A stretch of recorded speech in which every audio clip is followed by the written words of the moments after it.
Olá, oi gente, tudo bem? É um prazer estar aqui falando com vocês. É um prazer estar usando essa plataforma. É muito especial estar fazendo esse congresso, podendo atingir o país inteiro e às vezes, quem sabe, até fora do país, falando de um assunto que eu adoro, que é a cirurgia bariátrica. Eu trabalho com cirurgia bariátrica há mais ou menos 12 anos. Eu comecei assim que me formei e é um assunto que me encanta muito há muito tempo. E eu percebi que faltava, dentro da atuação como nutricionista, um instrumento que me ajudasse a compreender melhor toda a história do meu paciente de cirurgia bariátrica.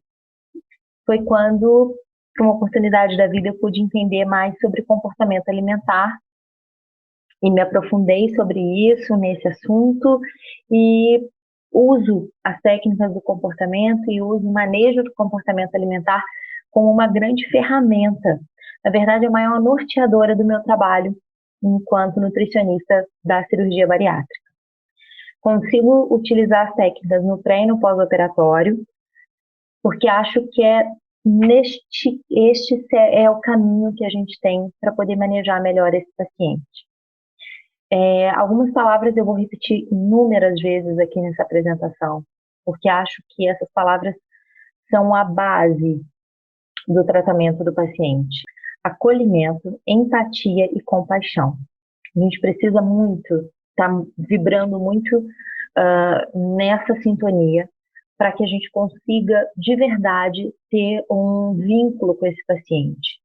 Porque a formação de vínculo é o alicerce fundamental para a relação nutricionista-paciente, que habitualmente tende a ser uma relação mais conturbada por conta de toda a história que esse paciente já vivenciou, todas as dietas que ele fez e toda a experiência de vida que ele tem. O paciente, quando nos procura para fazer a cirurgia bariátrica para o acompanhamento do pré-operatório, ele já procura tendo a certeza, na maioria das vezes, que vai fazer a cirurgia, ou, quando muito, numa forte inclinação para isso. Então, o desejo de fazer cirurgia bariátrica já está bem estabelecido dentro dele. Isso começou há muito tempo, né? Não é de agora. E aí cabe a gente estar ali para poder ser um facilitador de todo esse processo do paciente. Né? Uma vez eu me lembro numa sala de aula, uma aluna disse para mim assim: professora, mas me incomoda um pouco isso, de pensar que ele vem nos procurar para uma decisão tão drástica e parece que a gente não fez o nosso trabalho. E é por isso que ele está indo para a cirurgia. Não é bem por aí. As indicações são claras para a cirurgia bariátrica e o paciente vai para a cirurgia quando ele percebe essa necessidade.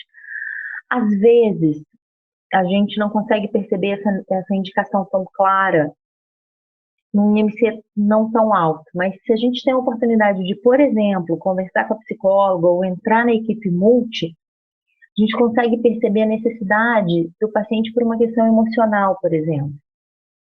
A obesidade ela é uma doença, né? Enfim, há toda uma discussão se é, se não é, mas é um estado. E esse estado pode acarretar inúmeras comorbidades. E dentre essas comorbidades são as comorbidades emocionais, que elas não podem ser ignoradas.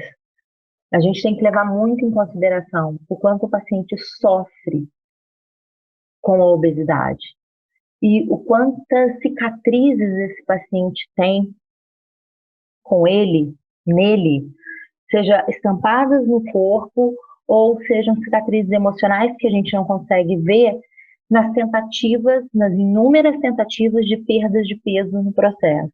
As tantas vezes que ele foi para o spa, todas as dietas restritivas que ele fez, todos os medicamentos que ele tomou para perder peso, tudo isso deve ser levado em consideração quando a gente pensa no paciente para cirurgia bariátrica. Ele carrega uma história literalmente muito pesada. Porque para perder peso não é simples. Está aqui o mapa, ele não me deixa mentir. Quando a gente pensa em perder peso, essas atitudes, as atitudes para perda de peso estão aqui. Cada um desses quadradinhos aqui. Porém, se a gente perceber, todos eles estão interligados. porque todos eles estão ligados a questões comportamentais, ou seja, perder peso não é algo simples, é algo bastante complexo, tem muitos aspectos a serem analisados. Não vai ser simplesmente com a cirurgia que o paciente vai perder peso. A cirurgia vai ajudá-lo de forma biológica, mas e a questão emocional desse paciente? Aí eu reforço novamente a ideia de um bom acolhimento. A gente está pronto para poder ajudar e ser o respaldo do paciente nesse processo. Por que esse paciente sofre tanto? Porque a gente tem um conceito de beleza muito fechado, muito restrito, né? Onde o belo é um corpo curvilíneo, um corpo atlético e magro, onde nenhum dos pacientes da cirurgia bariátrica se encaixa, né? Se a gente pensar historicamente no padrão de beleza, há 20, 30 mil anos antes de Cristo, a gente tinha este padrão de beleza, da mulher com seio farto, abdômen farto, coxa grossa, porque ela e esse símbolo de beleza tinha um significado muito importante. Simbolizava a possibilidade da perpetuação da espécie, porque quanto mais gordura a mulher tivesse estocada nessas regiões, maior a chance que ela tinha de conseguir ter filhos e alimentar essa prole.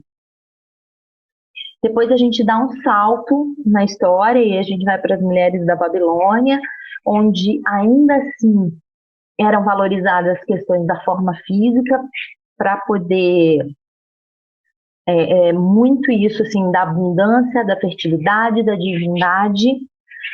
Depois a gente pula um pouco mais, vamos para a Idade Média, onde o belo era a magreza, era a palidez, era a tristeza. E aí a gente vem com o Renascimento, que é uma luz, onde novamente a mulher volta a ter essa característica de divindade, do belo, das formas corporais femininas serem algo a ser contemplado, mama, abdômen, coxas, porque simbolizava que a vida estava sendo multiplicada. Daí a gente passa para a burguesia, para as pessoas, para os portugueses que nos colonizaram, onde estar acima do peso, ou ter pescoço largo, braço largo, bochechas, simbolizava fartura. Ou seja, só parte da sociedade tinha dinheiro para comprar aquela comida e só parte daquela sociedade poderia ostentar isso, comia tanto que sobrava para poder formar gordura. Exatamente o contrário do que a gente tem hoje, né? E aí a gente tem na história isso, né? 20 mil anos, de 20 a 30 mil anos antes de Cristo, um ser humano magro, esquelético, por escassez de comida, cultuando um corpo mais arredondado, que simbolizava a proliferação da vida. E hoje a gente tem exatamente o contrário. Um ser humano onde a gente tem uma abundância enorme de comida, cultuando a magreza como algo belo. Lá para os anos 50 a 60, a gente tem Marilyn Monroe, que foi um mega símbolo de beleza, onde hoje certamente ela seria considerada fora do peso, por conta dos braços que não são definidos, a coxa não é definida, não tem um abdômen definido. Morreu depois de um momento, morreu de overdose, justamente por ter uma relação tão difícil com essa beleza. Aí a gente salta para os anos 90, que é onde a gente tem o boom dessas supermodels. As supermodels vieram, em especial, com Versace, Gianni Versace, quando ele começou a pegar e apadrinhar algumas supermodels. Foi a Linda Evangelista, Cindy Crawford e a Naomi Campbell, que foram as estrelas dele. Assim, ele colocou esse time, assim como o basquete tem o time das estrelas, ele tinha o time das estrelas de modelo, extremamente magras, e que elas precisavam ser magras, não ter característica feminina quase que nenhuma, para poder ser um cabide e ir lá e desfilar. Aí, no início dos anos 2000, esse foi o padrão que a gente teve no Brasil, nas paniquetes, né, das mulheres com corpo mais definido, braço, perna, mas tinha que ter o peso baixo. E, finalmente, a gente tem o padrão Instagram. O que a gente vê no Instagram agora é isso, né? São mulheres magras, porém com definição muscular. E é isso que a gente tem hoje de padrão de beleza. Então, são corpos magros, com definição muscular. Porque isso é extremamente difícil, tanto para uma condição biológica, física, quanto para uma condição emocional. E o que a gente tem hoje é esse padrão de beleza que a gente vê nas mídias sociais, que é a magreza vinda com massa muscular. Ou seja, é um padrão extremamente difícil quando a gente pensa em questão biológica para poder se criar. Né? Não é fácil ter este corpo. É necessário, por vezes, muito cuidado na alimentação. Cuidado que eu digo pode até soar como... Não faria mal se soasse como restrição. E um tempo muito grande para isso. O importante é que os pacientes compreendam que essas pessoas hoje trabalham para manter esse corpo. O corpo delas, dessa forma, é um tipo de trabalho. Elas recebem para isso, é monetizado esse tipo de corpo. Então, que não é tão simples, porque a ideia da mídia social, da rede social, é que é algo tipo, acordei, malhei um pouquinho e fiquei assim. Isso não é uma verdade absoluta. E é por isso que os pacientes entram tanto em sofrimento, né? Aqui, mais uma vez, outros padrões, né? O padrão mais novo que apareceu agora dessas 3 irmãs norte-americanas. E é isso. Hoje a gente tem a supervalorização do corpo, tendo uma idealização de perfeição que acaba não acontecendo. Então, o paciente vai, acorda, olha para o Instagram, imagina que vai ficar com aquele corpo das pessoas que ele acompanha ali, e no final não consegue. E aí os estudos já conseguem provar isso, né? O quanto essa mídia social influencia na imagem corporal, nesse estudo em particular aqui de adolescentes. Quanto mais tempo e mais ligadas elas estão na mídia social, maior é a insatisfação que elas têm com a imagem corporal. Isso que são adolescentes, eles não fizeram descrição sobre composição corporal, enfim, nada disso. Imagina esses pacientes aqui dessa foto. Porque esse é o público que vai para a cirurgia bariátrica. É o público que não cabe nas roupas em lojas comuns, é o público que, por vezes, não consegue passar mais na roleta do ônibus, é o público que não consegue sentar em qualquer assento, é o público que tem dificuldade, por exemplo, para usar um banheiro público, porque ele pode quebrar o vaso sanitário e se machucar por conta disso. São essas coisas que a gente precisa levar em consideração quando o paciente toma a decisão de operar e que a gente está ali para poder auxiliar o paciente a fazer isso, né? Eu acredito que se a gente estende a mão para ele, ele estende novamente para nós e aí a gente consegue fazer uma corrente e levar esse processo da melhor maneira possível. Porque a obesidade, ela tem essa característica de marginalidade, né? Ela é algo segregador, que deixa as pessoas de canto, de lado. Que a gente precisa é tentar trazer esse paciente mais para perto de nós. Gosto muito dessa frase da Chanel, usa a palavra mulher, mas a gente pode uma pessoa, tá? Uma mulher precisa ser 2 coisas: quem é e o que ela quiser. E é bem isso. Os nossos pacientes precisam ser de verdade o que eles são e o que eles querem ser, mas sem nunca deixar de ser o que eles são de verdade. O que eles são de verdade? Pacientes obesos. pacientes onde a obesidade já se instalou e que por mais que a cirurgia colabore com todo o processo, ainda assim eles não vão deixar de ser. Eles podem não estar obesos naquele momento, mas a obesidade ainda vai estar ali. E as marcas da obesidade também.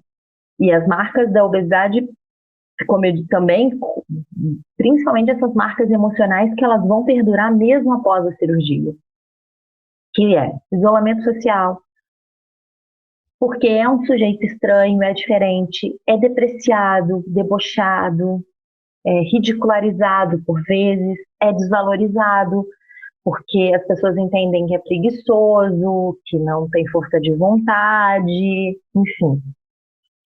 É diferente, porque é diferente, aquela formação corporal é diferente, e pode ser alguém menos desejável. E é muito importante a gente pensar nesse estudo aqui, que é a visão nossa, enquanto nutricionistas, sobre esses pacientes. Como é que a gente enxerga esses pacientes? E o que a gente viu não foi tão bom assim dentro dos resultados, né? O que os nutricionistas responderam foi que o paciente era guloso, não atraente, desajeitado, sem determinação, preguiçoso.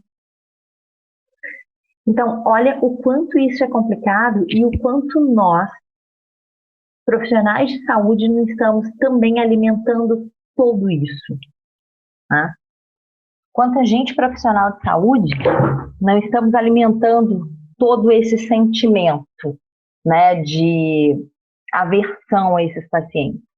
Que ok, isso vai acontecer nas mídias, isso vai acontecer no trabalho, os estudos mostram que os pacientes, que as pessoas obesas tendem a ter piores cargos e ganhar menos, ou nem entrar nos cargos, já serem barradas logo na entrevista por conta da composição corporal. Porque é estranho, é diferente, mas atrás de tudo isso vem o pensamento do preguiçoso, do desajeitado, do sem determinação, e que isso pode refletir no mercado, na atuação dele profissionalmente, e que isso não pode ser uma verdade. Não é uma verdade, né? E quando a gente pensa em instituição de saúde, a coisa ainda fica mais preocupante. Há um preconceito muito grande dos profissionais de saúde com os pacientes obesos. O paciente obeso entra no hospital porque está com uma cefaleia intensa e a culpa é da obesidade. Uma unha encravada, a culpa é da obesidade. Uma hipertensão, a culpa é única e exclusivamente da obesidade. Ele é rotulado, ele não é mais nada a não ser alguém gordo.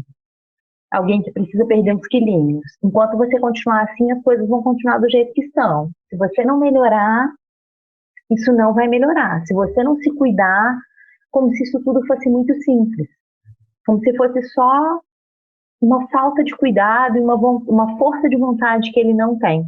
E não é assim. A gente viu aquele mapa lá na frente.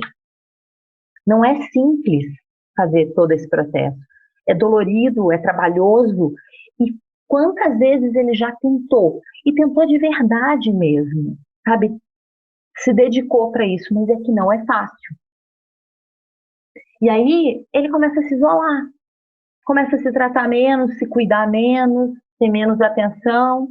Quando a coisa está muito grave, acaba procurando serviço de saúde e aí mais uma vez toma um monte de crítica, mais uma vez é escanteado, mais uma vez é ridicularizado.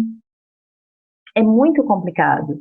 Então, cabe a nós, volto a dizer, o serviço de empatia, de escuta ativa desse paciente, dele entrar no consultório e a gente está pronto para poder recebê-lo. Escutar toda a história que ele já vivenciou com peso, todas as vezes que ele tentou perder peso, e validar isso. Tá legal que a gente vai ouvir as mesmas histórias por inúmeras vezes, mas aquela é a história dele. E a gente tem que estar pronto para poder ouvir a história dele, porque ele é um ser único. E aquele momento é o dele ali no consultório e que a gente precisa doar tempo para isso, mesmo que não tenha tempo, sabe? É possível a gente dizer assim, olha, eu infelizmente hoje eu só tenho 5 minutos para conversar com você. Será que você consegue em 5 minutos me passar rapidamente o que aconteceu com você? Pronto, você já delimitou um tempo, mas você já falou que naqueles 5 minutos você está de corpo e alma pro paciente. Isso faz toda a diferença. Porque a cirurgia vem para ele para desatar essas amarras. A cirurgia vem para poder ser um marco, um diferencial. E é a esperança, é a luz no fim do túnel para esses pacientes. E a gente precisa tratá-los com afetuosidade neste momento, né? Como é que é escalonado isso para a cirurgia bariátrica? Né? Qual é o paciente que é realmente um candidato para a cirurgia bariátrica? Quando ele tem um IMC maior ou igual a 40, a gente não discute mais nada. Pronto, ele vai para a cirurgia e acabou. Quando se tem um IMC entre 35 e até 40, ele tendo uma comorbidade que é grave, ele vai para a cirurgia bariátrica. Já IMCs abaixo de 35, entre 30 e 35, eles são basicamente utilizados para pacientes com questões metabólicas, em especial diabetes tipo 2, que é onde entra a cirurgia metabólica, para o paciente melhorar esses parâmetros. Mas, assim, de qualquer maneira, em qualquer um desses patamares de IMC, é um paciente. E ele precisa ser ouvido e ele precisa de bastante atenção para isso, tá? A maioria dos pacientes que vão para a cirurgia bariátrica são mulheres, a faixa etária que mais é feita cirurgia é entre 20 e 55 anos, então são pessoas jovens que a gente precisa acompanhar bem de perto esses pacientes.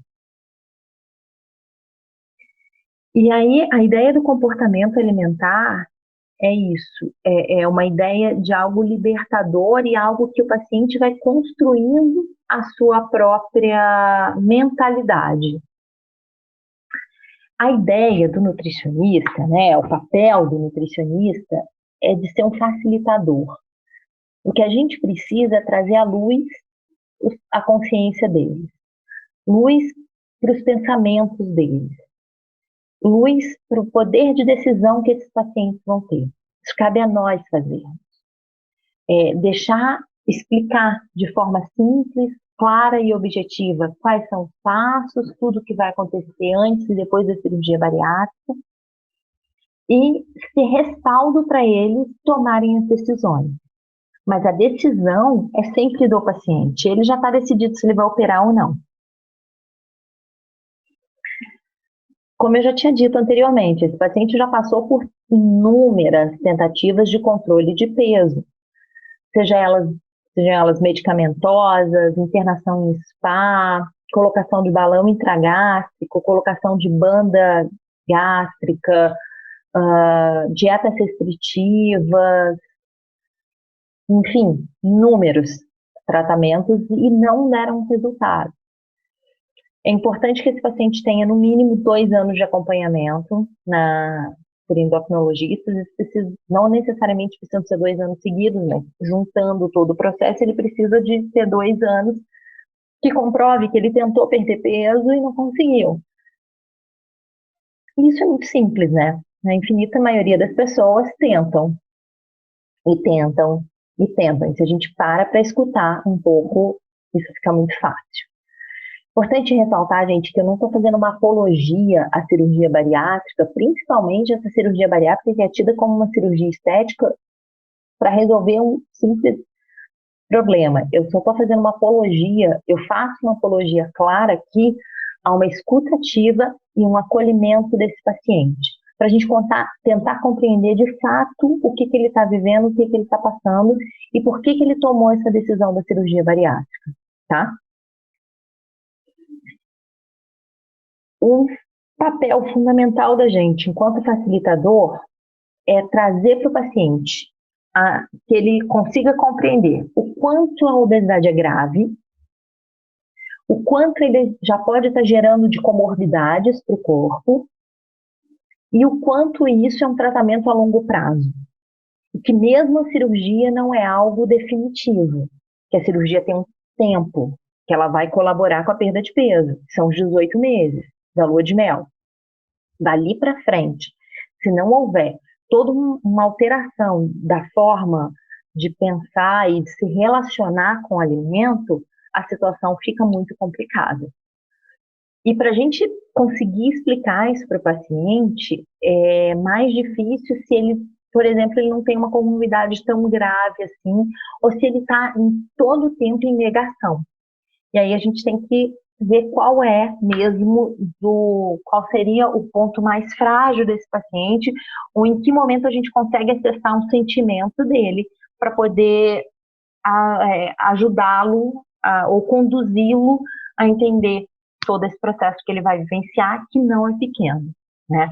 A cirurgia bariátrica, ela é só o começo, ela não é o final. O paciente só está começando uma história, ele está escrevendo uma história diferente. Sim, talvez seja um capítulo de um mesmo livro, mas ainda assim ele precisa de compreender isso. E é curioso quando eu falo isso, porque os pacientes têm, e eles rompem mesmo com isso, quando eles fazem as despedidas antes da cirurgia bariátrica. Eles comem com medo como se não houvesse amanhã. A gente percebe que eles comem com a sensação de tipo, nunca mais vou poder comer isso, eu preciso me despedir. E aí é a hora que a gente fala, não, calma, você vai poder voltar a comer. Talvez você não coma com essa velocidade, não coma nessa quantidade, mas você vai continuar comendo. E isso é muito importante falar para o paciente. Porque ele entende a cirurgia bariátrica como uma cisão. E não é assim, né? Ele só está virando uma página, mas ainda assim está escrevendo a mesma história. E ele tem que entender que isso tudo é um processo para que ele compreenda, por exemplo, depois que está com uma dificuldade, por exemplo, de perder peso, ou não perdeu todo o peso que ele imaginava que fosse perder depois da cirurgia, e que ele tem marcas metabólicas que ficaram de todas as dietas restritivas que ele fez durante muitos anos na vida. O que é o determinante para poder escolher fazer a cirurgia ou não? Quando o risco de permanecer obeso é maior do que o risco da cirurgia. Aí sim, ok, o paciente está apto para fazer a cirurgia. Ok, quando a gente pensa nesse risco, num diabetes descontrolado, na hipertensão descontrolada, num triglicerídeo descontrolado, o risco de um AVC, o risco de uma trombose, mas a gente já parou para pensar de verdade nos riscos emocionais, nas doenças psicológicas e psiquiátricas que esse paciente pode ter?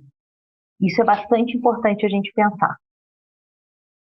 Então, ele pode ter um risco, por exemplo, de uma depressão muito grave se mantiver obeso.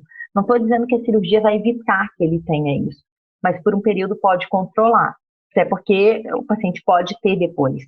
Assim como os transtornos alimentares, né? O paciente que é candidato à cirurgia bariátrica, ele, no mínimo, ele tem um comer transtornado. Os estudos mostram isso. Eles têm comer noturno, tem o comer compulsivo, alguns têm bulimia. Isso é de alguma forma comum. Eles têm um relacionamento conturbado com a comida, né?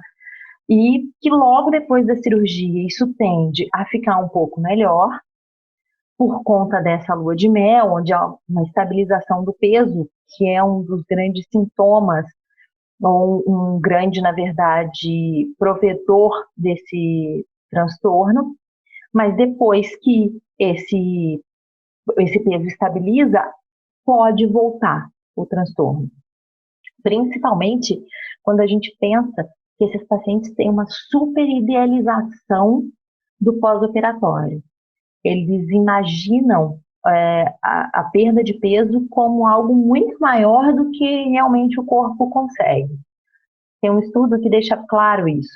A cirurgia bariátrica consegue reduzir de 50% a 60% do excesso de peso. O que seria o excesso de peso? Tudo que está, se calcula o IMC do paciente, tudo que está acima do IMC 25, ele está em excesso de peso. Então, o paciente, às vezes, ele idealiza perder 106, 107% do excesso de peso, que é quase que impossível. Então, tem uma forte idealização sobre isso. E é importante, mais uma vez, estar com um vínculo muito bem estabelecido com o paciente para trazer à tona isso, deixar o paciente muito consciente do que a cirurgia possível, é capaz de fazer por ele.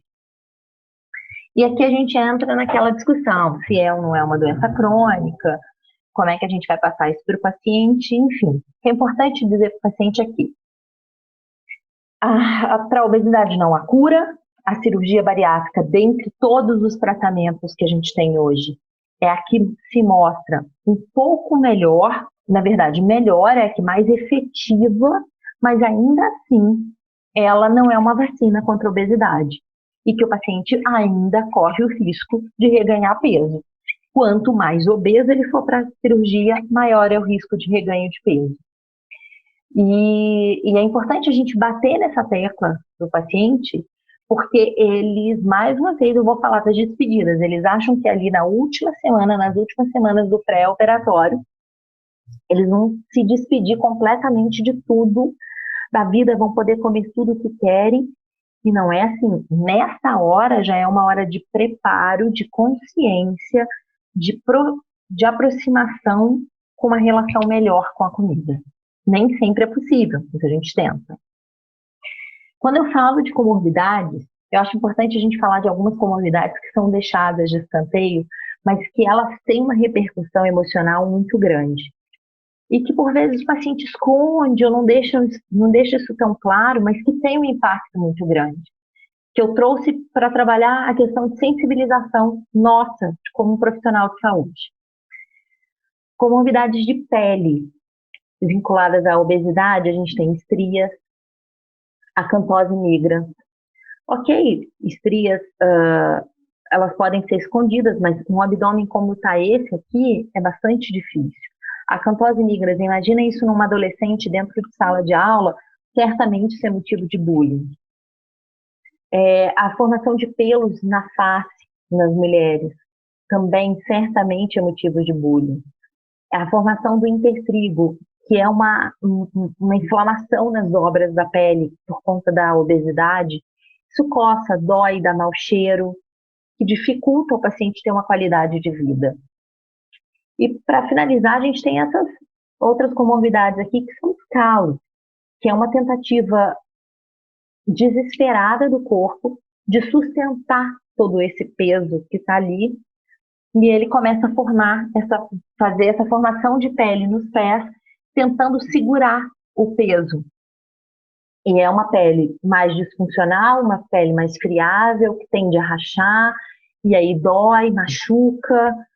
E é com esse tipo de situação que o paciente obeso tem que se deparar. Por vezes ele nem fala isso para nós. Vai apresentar lá só os exames de sangue, um triglicerídeo alto, colesterol alterado, uma dislipidemia, enfim, uma hipertensão, diabetes, mas tem mais história aí por trás que machuca e que marca esse paciente. Aí, ok, o paciente vai para a cirurgia. Hoje no Brasil, que cirurgias que a gente tem? A gente tem 2 carros-chefes aqui no Brasil. A gente tem o bypass gástrico, que é essa primeira aqui, e a gente tem a gastrectomia vertical, que é o sleeve, que é a terceira aqui. As outras duas, tanto a banda gástrica quanto a duodenal switch, elas quase não são mais usadas no Brasil. A banda gástrica é uma banda que faz o estrangulamento da porção superior do estômago, limitando a passagem de alimentos.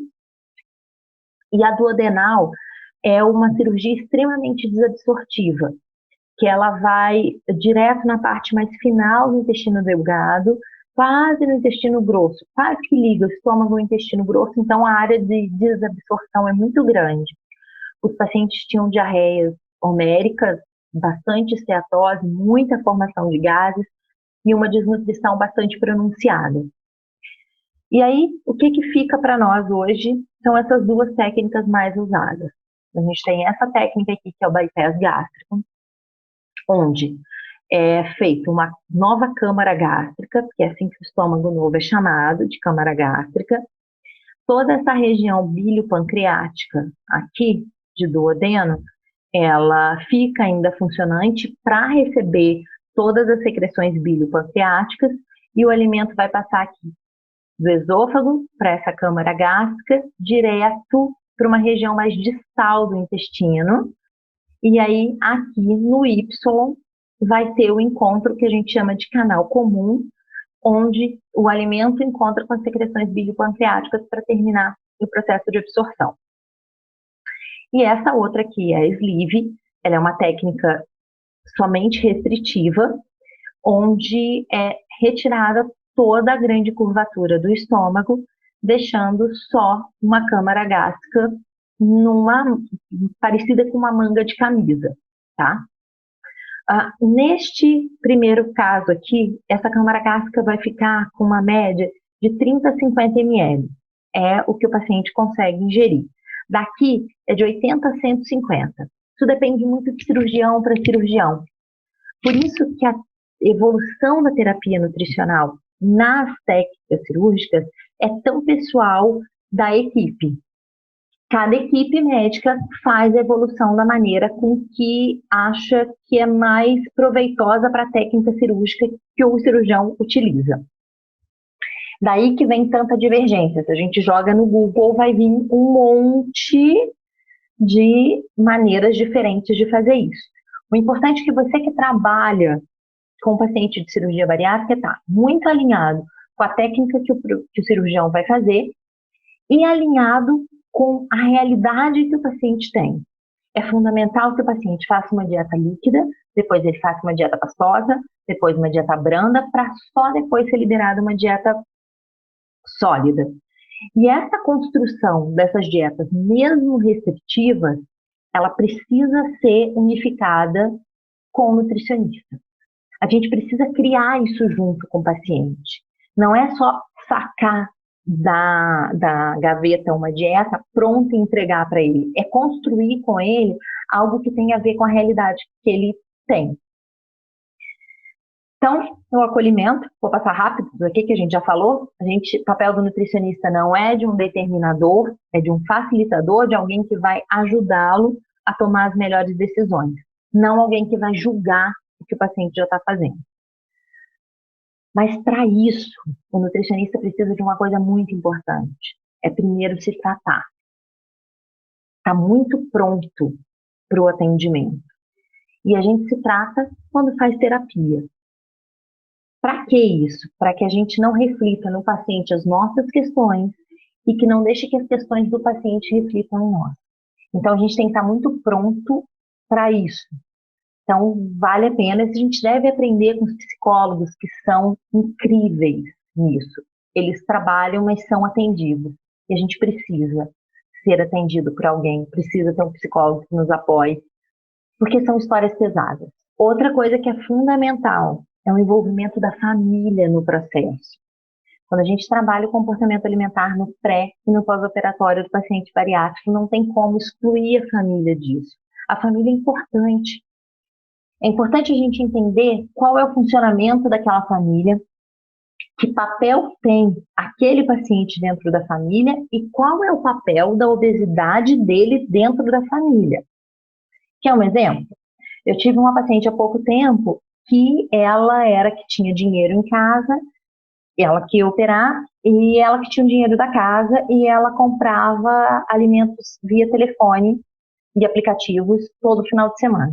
E a irmã dela foi acompanhá-la para poder pegar as orientações da dieta líquida. A irmã dela falou, de jeito nenhum, não vou conseguir de forma alguma fazer essa dieta, essa sopa para minha irmã, é nojento isso, já estou nauseada só de pensar. Mas por quê? Porque ela perde essa provedora, ela perde alguém que vai poder comprar os alimentos para ela. Então a gente precisa pensar nisso, que papel que a obesidade tem naquela família. Será que é a obesidade que está mantendo toda aquela família unida? É importante.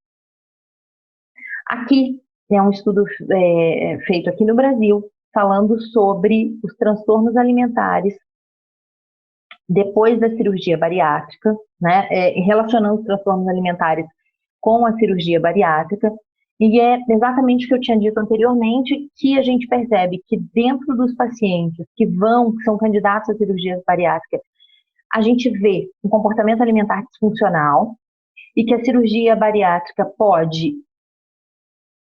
num primeiro momento, congelar, dar um stop nesse comportamento e que no futuro pode voltar ou piorar isso.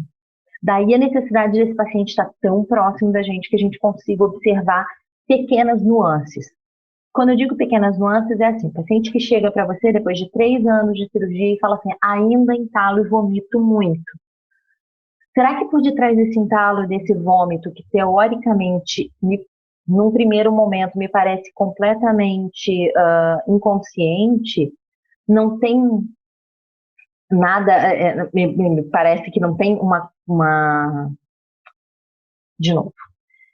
Nesse primeiro momento, quando o paciente apresenta esse sintoma, quando a gente escuta assim, fala, olha, deve ser uma mastigação errada, algo nesse sentido, mas pode ser um processo inconsciente de perda de peso, que ele queira se purgar de alguma coisa.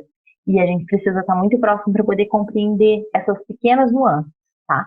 Uma coisa que é bastante importante quando a gente está atendendo o paciente da cirurgia bariátrica é empoderar esse paciente para que ele possa fazer o próprio alimento, para que ele possa cozinhar, ou empoderá-lo até de entregar, sei lá, o folheto de algum lugar que faça a comida da cirurgia bariátrica para ele. Enfim, o nosso papel é ajudar esse paciente de algum jeito, para que ele saia orientado e que ele tenha opções de escolha.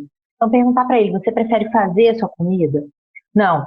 Quem vai fazer a comida para você? Tem como trazer essa pessoa na próxima consulta? Envolver mais pessoas da família. Ou não, ninguém vai fazer. Ah, eu tenho a sugestão de 3 ou 4 lugares que já fazem a dieta líquida que te entrega em casa. Enfim, a gente precisa estar ligado a isso. Mas para isso, a gente tem que estar muito envolvido com a história do paciente e entender bem o contexto dele. E quando eu digo entender o contexto, é saber se você vai atender o paciente no bairro X ou no bairro Y. Quais são os supermercados que tem ali próximo? Que tipo de lugares esse paciente frequenta? Qual é realmente seu público? É importante a gente debruçar sobre isso e entender. Se você vai atender pacientes que vêm do SUS, então você já sabe que você vai ter uma dificuldade financeira. Ou você vai atender um público classe A, que frequenta hospitais particulares. E aí você tem que ter uma outra linguagem. É importante o profissional saber se vestir para as duas ocasiões e saber falar e criar pontes de comunicação para esses pacientes. Adoro esse estudo é muito legal, que mostra que foram divididos 2 grupos, ambos com intenção de perda de peso, só que um dos grupos recebeu orientações para cozinhar, para produzir o próprio alimento. E esse grupo que recebeu essas orientações perdeu mais peso e se manteve mais magro durante mais tempo. Então, isso é importante. E aí, quando planejar uma dieta que é tão restritiva, que é a dieta líquida, pastosa e branda depois da cirurgia, é fazer de forma conjunta com o paciente. Então, fazer um planejamento do cardápio, do que ele gosta, do que ele não gosta, o que é possível, apresentar louças para esse paciente, elaborar uma lista de compras e apresentar sempre substitutos de alimentos. Olha, Maria Paula, eu não tomo de jeito nenhum leite, não gosto. E aí vamos apresentar o leite de soja, leite de aveia, enfim, de amêndoas, de arroz. É apresentar, é abrir o leque para o paciente. Pensa que ele tem uma rigidez cognitiva da doença, já, na maioria das vezes. É uma rigidez que ele não consegue pensar além daquilo, não está acostumado, não foi o hábito, ele não conviveu com isso. E a gente, sim, nós estudamos e temos uma amplitude maior de conhecimento de alimentos, e é isso que a gente precisa passar para o paciente. Mas sempre naquela posição de lado a lado, não de superior. Aqui tem algumas fotos que eu uso de cortes, do bouquet garnet, do caldo de legumes para aromatizar a sopa, porque que a gente vai chegar na grande questão que é a lua de mel do paciente da cirurgia bariátrica. Ele vive essa lua de mel, é fato. Como eu disse, a lua de mel dura 18 meses, que é quando tem toda uma questão metabólica, biológica, que o corpo está ajudando ele a perder peso, só que ela passa. E esses 18 meses vão culminar justamente quando o paciente começa a se testar, começa a tentar comer um pouco a mais, tomar um pouco mais de álcool. E aí que está o grande perigo. grande perigo do reganho de peso para esse paciente, porque ele começa a perceber que o organismo já não responde mais do mesmo jeito. Quando eu falo dessa adaptação orgânica, a gente tem que pensar uma coisa: 25% de todo o peso que esse paciente perdeu foi de massa magra. Ou seja, um quarto do peso dele foi de massa magra, vai ter redução mesmo da taxa metabólica basal, isso é indiscutível. Então, a gente precisa trabalhar isso no paciente. Então, o reganho de peso é multifatorial, ainda não está muito bem definido. O que a gente tem hoje como um padrão seria assim. Primeiro, a gente tem que ver uma coisa, que é o menor peso que o paciente já teve depois da cirurgia, que seria o nadir. Depois que a gente estabeleceu esse menor peso dele, se espera que ele ganhe de 10 a 15%, de 5 a 10% desse menor peso. Acima desses 10%, já quer dizer que o paciente teve reganho de peso. Então, a gente já precisa acompanhar esse paciente mais de perto. Quando a cirurgia bariátrica chegou, os pacientes não entendiam muito bem o reganho de peso e voltavam para nós de uma maneira mais assustada. Hoje, como eles já fazem um preparo para a cirurgia, sabendo da possibilidade do reganho de peso, o sofrimento é maior. Porque eles já sabem e têm consciência da responsabilidade deles. Porque na maioria das vezes não é passada como responsabilidade, é passada como culpa. Então eles se sentem culpados e vão embora e não tem mais contato com a gente. Porque como eu já tinha dito, tem uma idealização desse tratamento. Ele idealiza a cirurgia como algo muito grande. Para isso, para essa questão de idealização, é importante a gente conversar com o paciente e perguntar para ele assim: como você se vê daqui a 5 anos? Às vezes tem paciente que dá umas respostas esdrúxulas, assim: eu me vejo já formada, casada com o meu chefe, tendo 3 filhos. Você não tem nem tempo hábil para tudo isso.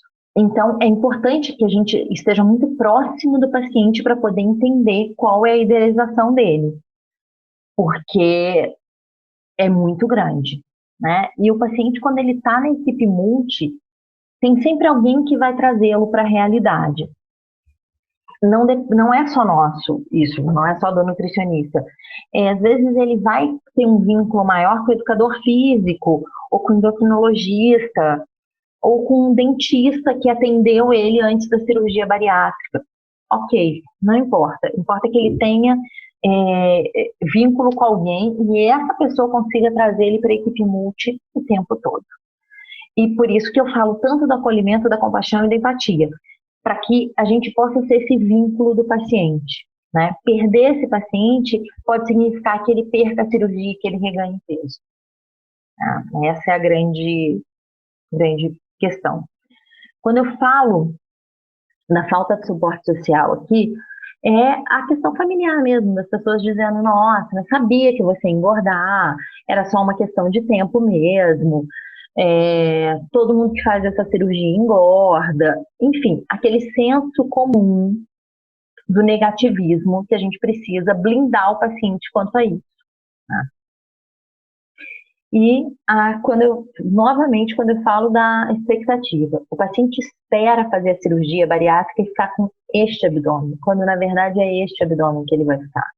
Claro que essa foto, a situação vai melhorar porque ele vai fazer cirurgias de contorno corporal. Mas ainda assim é muito difícil que ele fique com o corpo dessa forma. Até porque isso é uma foto, essa foto pode e deve e provavelmente foi alterada, e isso tem que estar muito claro para o paciente, porque essa é a realidade dele. O quanto ele não pode idealizar demais, porque o que fica, na verdade, são restos de pele, e ele tem que entender isso.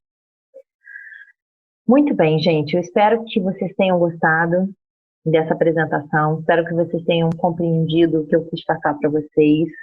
Eu vou deixar nessa página aí, tem o meu e-mail, tem o meu Instagram.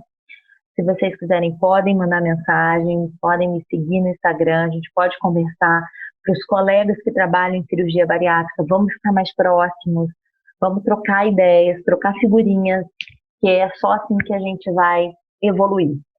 Mais uma vez eu quero agradecer as meninas do Combraca pelo convite. Eu estou muito feliz de estar aqui, pela paciência delas. Foi um divisor na minha carreira. Muito obrigada e até a próxima. Tchau!